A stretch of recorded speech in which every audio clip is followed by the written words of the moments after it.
So previous క్లాస్లో మనం ఏం చేస్తామంటే అప్లికేషన్ బీపీఎం టూల్ అంటే ఏంది, ఏపీఎన్ ఏ విధంగా వర్క్ వస్తుంది, గ్లో కోడ్ అంటే ఏంది, ఒక దాని ఏపీఎన్ యొక్క ఫ్యూచర్స్ ఏంటి, ఏపీఎన్ ఆర్కిటెక్చర్ గురించి తెలుసుకున్నాం. ఓకే, సో ఇప్పుడు so cloud application on premises అన్నాం కదా.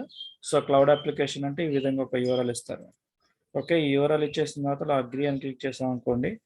సో ఇది అగ్రీ కొడితే లాగిన్ అవుతుంది. సో ఈ లాగిన్లో యూజర్ నేమ్ పాస్వర్డ్ అనేది క్రియేట్ చేస్తారు.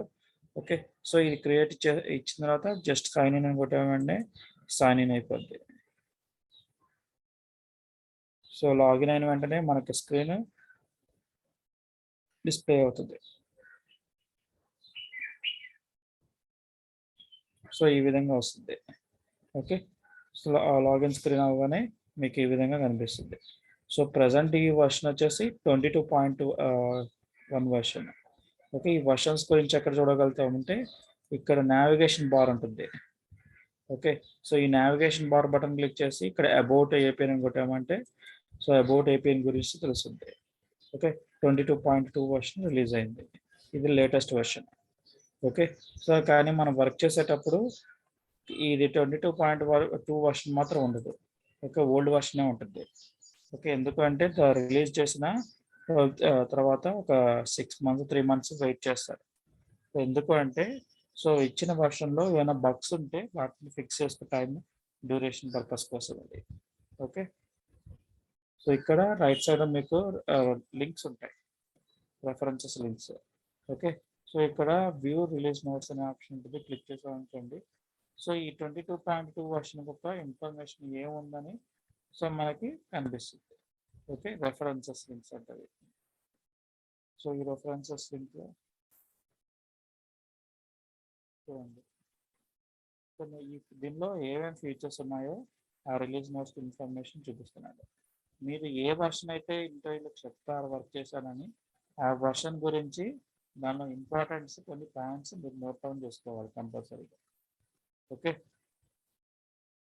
సో ప్రీవియస్గా ఇంటర్వ్యూ క్వశ్చన్ అడిగేవాళ్ళు ఇది. ఓకే, సో 22 ఏదైతే వర్షన్ చెప్పాం అనుకోండి, ఇప్పుడు 22.2 అన్నాము.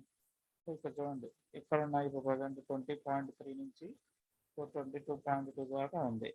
సో దీంట్లో ఏ వర్షన్ అయితే మీరు చెప్తారో ఆ వర్షన్ గురించి మీరు ఇంపార్టెంట్ పాయింట్స్ చెప్పాలి. సో ఫర్ ఎగ్జాంపుల్ ఇప్పుడు 21.2 అని అనుకోండి. సో దీన్ని క్లిక్ చేశారనుకోండి, దీనికి సంబంధించిన ఏపీఎన్ రిలీజ్ నోట్స్ చేస్తాం. సో దీనిలో ఏమున్నాయి, ఆన్ పేజెస్ ఉన్నాయి.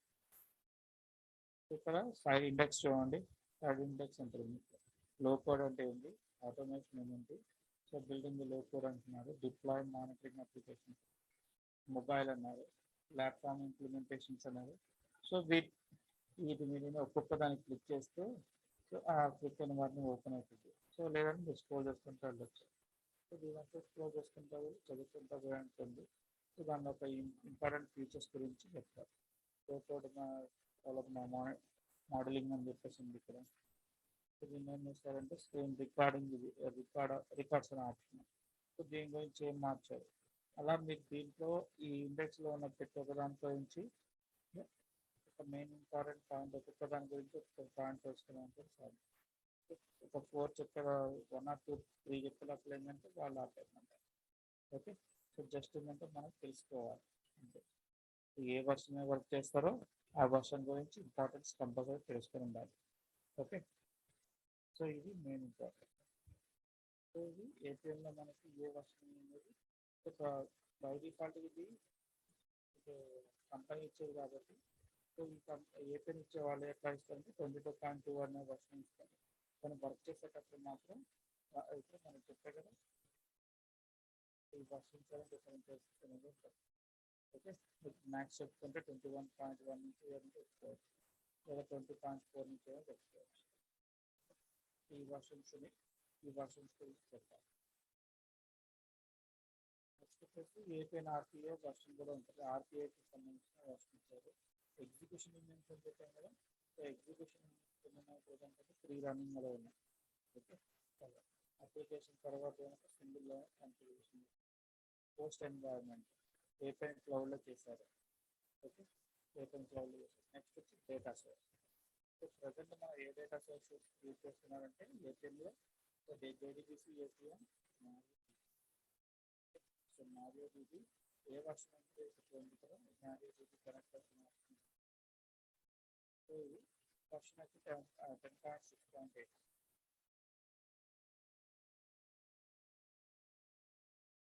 క్లియర్గా లేదు అర్థం.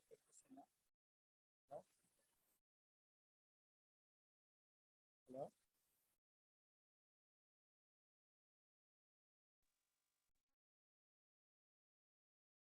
హలో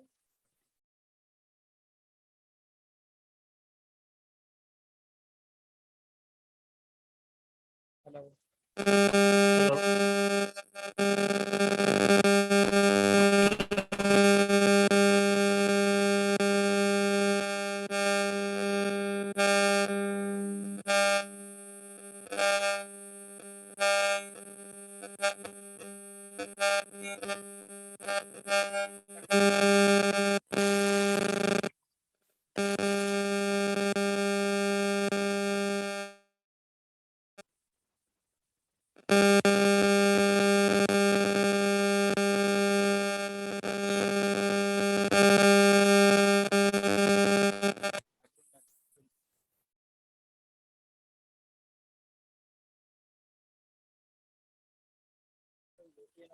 బై డిఫాల్ట్ కనిపించేది ఏంటంటే JDBC API ఉంటుంది. రియల్ టైంలో కూడా ఇదే చేస్తారు. బై డిఫాల్ట్ ఇదే ఉంటుంది. కానీ టైప్ అనేది మాత్రం DB సోర్స్ అనేది మాత్రం చేంజ్ అవుతుంది. సో వాళ్ళ క్లయింట్ యూజ్ చేసుకుంటే అది ఎప్పుడైనా క్లౌడ్ అప్లికేషన్ తీసుకుంటామంటే MariaDB ఉంటుంది. అదర్ అప్లికేషన్స్ తీసుకుంటే మాత్రం ఇది మారిపోతుంది. ఓకే, సో అది నెక్స్ట్ వచ్చేసి RDBMS వర్షన్ అనేది ఉంది, 10.6.8 వర్షన్ ఇచ్చారు. ఓకే, సో ఇది ఇనిషియల్గా మనం తెలుసుకోవాల్సింది. ఏ అప్లికేషన్ మీకు యాక్సెస్ ఇచ్చారంటే ఫస్ట్ మీరు చేయాల్సింది ఉంది నావిగేషన్ బటన్లోకి వెళ్ళేసి అబౌట్ అనే ఆప్షన్ క్లిక్ చేయాలి. సో అబౌట్ అనే ఆప్షన్ క్లిక్ చేసిన తర్వాత ఏ వర్షన్ ఉంటుందో మీరు ఏపీఎన్ ఏ వర్షన్ యూజ్ చేస్తున్నారు.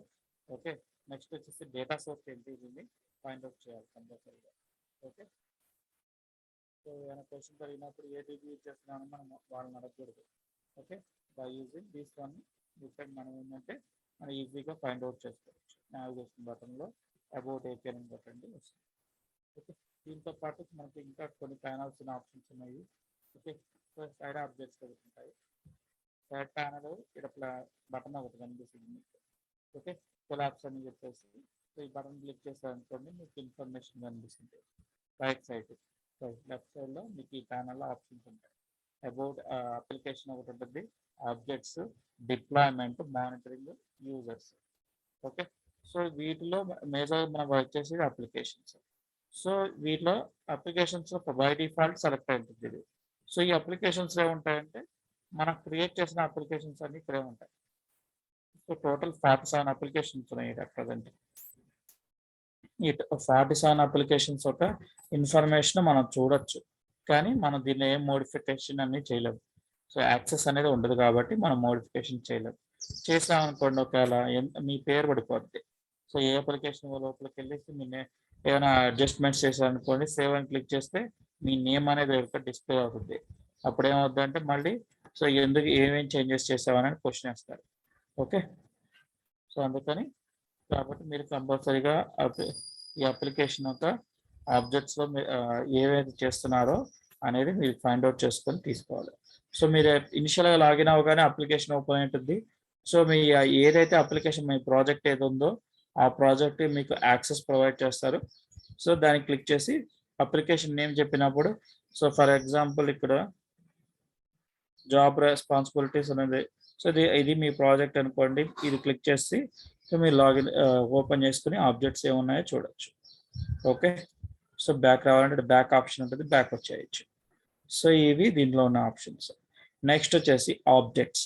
ఓకే, ఈ ఆబ్జెక్ట్స్లో ఏముంటాయంటే సో ఇక్కడైతే ఇది అప్లికేషన్ క్రియేట్ చేశారో దీనిలో ఉన్న ప్రతి ఒక్క ఆబ్జెక్ట్ ఇన్ఫర్మేషన్ మనం చూడాలంటే ఒక చోట చూడాలంటే కష్టం. కానీ బై యూజింగ్ ఆబ్జెక్ట్స్ అనే కాన్సెప్ట్ ఉపయోగించుకునేసి మనం ఈ ఆబ్జెక్ట్స్ అని క్లిక్ చేసిన వెంటనే మన ఆబ్జెక్ట్స్కి ఒక ఫిల్టర్ ఇస్తాడు. సో ఆ ఫిల్టర్లో మనకి ఏవి కావాలో సెలెక్ట్ చేసుకుంటే ఆ రిజల్ట్ అనేది ఇక్కడ సెర్చ్ ఏరియాలో డిస్ప్లే అవుతుంది. చూడండి, ఇక్కడ search are filter view objects అని ఉన్న ఆప్షన్ కనిపిస్తుంది కదా ఇక్కడ.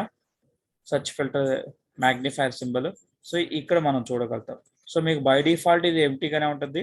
సో దీంట్లో మనం కావాల్సిన ఆబ్జెక్ట్స్ ఏమేమి కావాలో ఈ సైడ్ చూడండి, ఫిల్టర్ అనే ఆప్షన్ ఉంటుంది. ఇది ప్యానల్ ఆల్ ఆబ్జెక్ట్స్ లో. సో మీకు ఈ ప్యానల్లో మనకి ఫిల్టర్స్ ఉంటాయి.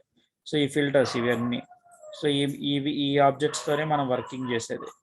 Connected system, constant, data store, data type, decision, document, explore rules, feeds.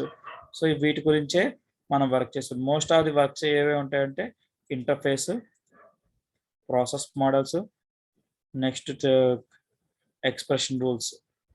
So దీంతో పాటు data type, data store, constants. So వీటి మీద ఉంటాయి. సో మిగతా కాంపోనెంట్స్ ఉన్నాయి కానీ సో కొన్ని ఆల్రెడీ క్రియేట్ చేసి ఉంటాయి కాబట్టి సో మనం వాటిని రీయూజ్ చేస్తాం. ఓకే, కాంపోనెంట్స్ని రీయూజ్ చేసుకోవచ్చు. సో కాబట్టి ఏదైతే సెలెక్ట్ చేసుకుంటారో ప్రజెంట్ ఈ ఫిల్టర్లో, సో దానికి సంబంధించిన ఇన్ఫర్మేషన్ అంతా డిస్ప్లే చేస్తుంది. సో ఫర్ ఎగ్జాంపుల్ ఇంటర్ఫేసెస్ ఎన్ని ఉన్నాయో చూడాలనుకున్నాను. ఇంటర్ఫేస్ సెలెక్ట్ చేసుకున్న వెంటనే మనకి ఇంటర్ఫేస్ డిస్ప్లే చేస్తుంది ఇక్కడ. సో కిందకి వెళ్ళిపోయారనుకోండి, సో మొత్తం ఎన్ని ఉన్నాయో చూపిస్తుంది. చూడండి ఇంటర్ఫేసెస్ ఎన్ని ఉన్నాయి, 272 ఆబ్జెక్ట్స్ ఉన్నాయి. ఓన్లీ ఇంటర్ఫేసే 272 ఆబ్జెక్ట్స్ ఉన్నాయి. అలా మీకు ఏది కావాలంటే దానికి సంబంధించింది మనం డైరెక్ట్గా సెలెక్ట్ చేసుకున్నామంటే, సో ఇప్పుడు ఎక్స్ప్రెషన్ రూల్స్ అని క్లిక్ చేస్తాం అనుకోండి, ఎక్స్ప్రెషన్ రూల్స్ అని వస్తాయి. ఓకే, సో దీంట్లో మీకు పర్టికులర్గా నేమ్ తెలుసు అనుకుంటే ఇక్కడ నేమ్ డిస్క్రిప్షన్ ఉంటుంది. సో ఈ నేమ్ అండ్ డిస్క్రిప్షన్లో మీరు సెర్చ్ చేస్తారంటే ఫైండ్ అవుట్ అవుతుంది. Okay, for example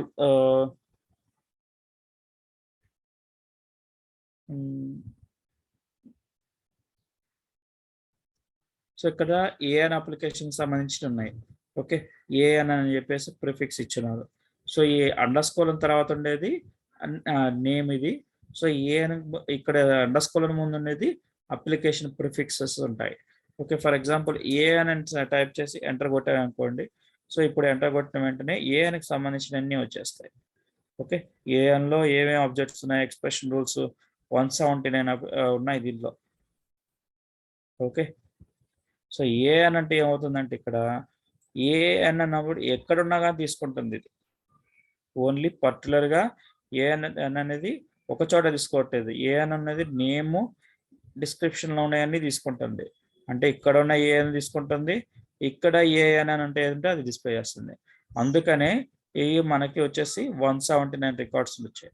so only prefix మాత్రమే తీసుకోదు. ఓకే, సో మనం టైప్ చేసేది దాన్ని బట్టి వస్తుంది రిజల్ట్స్ అనేది. ఓకే, సో ఈ దీనిలో ఉన్న ఆప్షన్స్. అలా మన ఫిల్టర్ అనే ఆప్షన్ ఉపయోగించుకునేసి మనం ఆ ఆప్షన్స్ అనేది కలుపుకోవచ్చు. ఇది ఫిల్టర్. నెక్స్ట్ వచ్చేసి డిప్లాయ్. ఓకే, డిప్లాయ్ ఏంటంటే సో మనం చెప్పే కదా వన్ ఎన్వైర్న్మెంట్ ఇంకో అనదర్ ఎన్వైర్న్మెంట్ చేంజ్ అవుతామని. సో అప్పుడు డిప్లాయ్మెంట్ ఏ విధంగా చేస్తాం, ఇక్కడ ఆబ్జెక్ట్స్ క్రియేట్ చేస్తారు, బాగానే ఉంది. సో దీన్ని డెవ్ నుంచి క్యూఏకి పంపించాలి. సో క్యూఏకి పంపించాలంటే ఎట్లా చేస్తామంటే దీన్ని ఎక్స్పోర్ట్ ఇంపోర్ట్ అనే ఆప్షన్ ఉపయోగించుకొని డిప్లాయ్మెంట్ చేస్తాం. సో మన ఎక్స్పోర్ట్ చేసేవన్నీ ఇక్కడ కనిపిస్తాయి.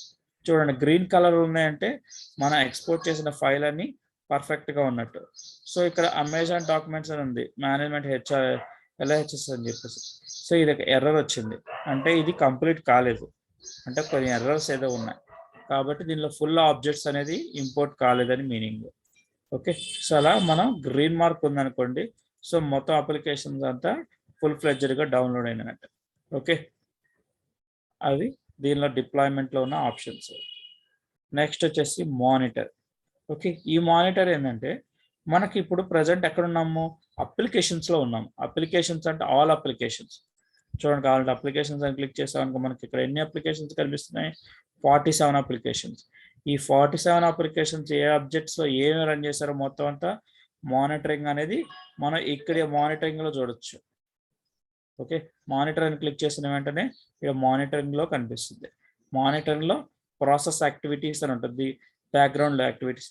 ఇక్కడ ప్రాసెస్ యాక్టివిటీస్లో ఏమేమి జరుగుతున్నాయి అన్ని అప్లికేషన్ యొక్క ఇన్ఫర్మేషన్ ఏవైతే రన్ అవుతున్నాయో అవన్నీ ఇక్కడ చూడగలుగుతాం. ఓకే, అలాగా అది ఇండివిజువల్గా చూడాలంటే సో ఒక్క అప్లికేషన్లో ఓపెన్ చేసి ఆ ఆబ్జెక్ట్లో మనం ఏమున్నాయో చూడొచ్చు. ఇప్పుడు శివ అనే అతను ఉన్నాడు ఇక్కడ, ఇది ఓపెన్ చేయండి. దీంట్లో మానిటరింగ్ అని క్లిక్ చేసాం అనుకోండి, సో ఇది ఇండివిజువల్ ప్రాసెస్ యాక్టివిటీస్లో ఇది ఇండివిజువల్. ఓకే, సో ఇలా బ్యాక్ వచ్చేసి చూసామనుకోండి, ఇక్కడ మానిటరింగ్ చేసామంటే ఆల్ ఆబ్జెక్ట్స్ యొక్క ఇన్ఫర్మేషన్ మనం చూడగలుగుతాం. ఓకే, అది దీనికి డిఫరెన్సెస్. నెక్స్ట్ వచ్చేసి యూజర్స్. ఓకే, సో ఈ యూజర్స్లో మనం ఎవరెవరు క్రియేట్ కావాల్సింది అవన్నీ క్రియేట్ చేస్తాం యూజర్స్కి. సో చెప్పే యాక్సెస్ ప్రొవైడ్ చేయాలంటే ఇక్కడ క్రియేటింగ్ ఏ యూజర్ అనే ఆప్షన్ క్లిక్ చేసేసి, సో మనకి user name, first name, last name చేయాలి. ఈమెయిల్ ఐడి కంపల్సరీ మెయిల్ వస్తుంది. ఒక మెయిల్ ఐడి లేకుండా మనకు వర్కౌట్ కాదు. సో నెక్స్ట్ వచ్చేసి సెక్యూరిటీ. సో సెక్యూరిటీలో బేసిక్ యూజర్, సిస్టమ్ అడ్మినిస్ట్రేటర్ ఉంటారు.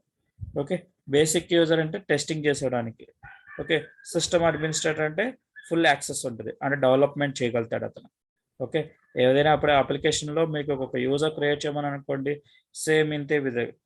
ఓకే, సో యూజర్లోకి వచ్చి క్రియేట్ యూజర్స్ అని క్లిక్ చేసామనుకోండి, కొత్త యూజర్ వస్తారు.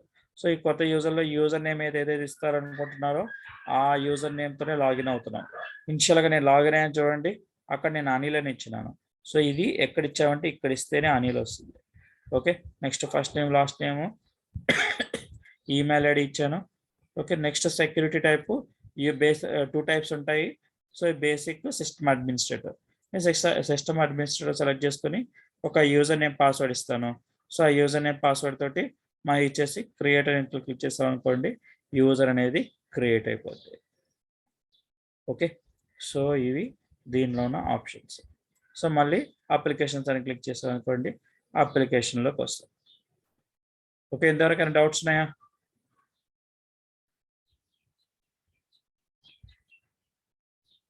హలో.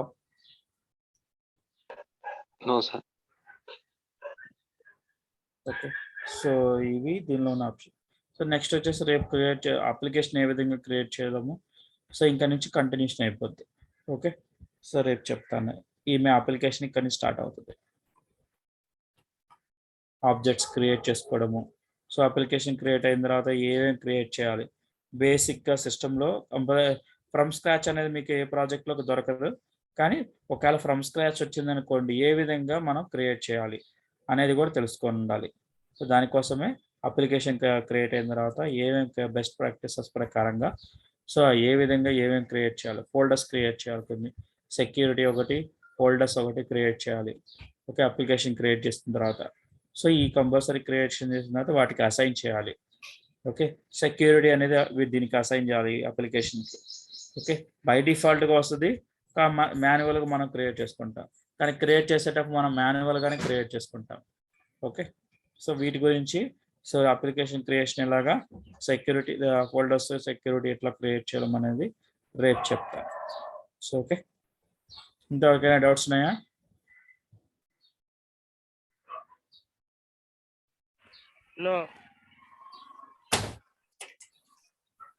సో వన్స్ కంప్లీట్ అయ్యాక అప్లికేషన్ యాక్సెస్ ఇస్తాను, అప్పుడు మీరు వర్క్ చేసుకోవచ్చు.